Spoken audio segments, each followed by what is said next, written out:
How to check H&R Block refund status. Here's how to check your H&R Block refund status. Go to the H&R Block website or open the mobile app. Log into your account using your email and password. Click on My Taxes or Tax History from the dashboard. Select the tax year you want to check, click on the Track Refund or Where's My Refund option. You'll see the status of your federal and state refunds if available.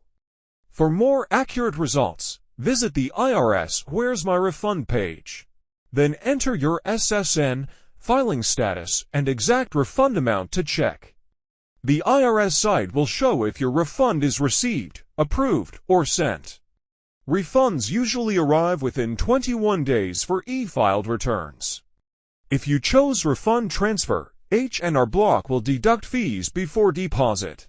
Contact H&R Block support if your refund is delayed or shows no updates. Thanks for watching.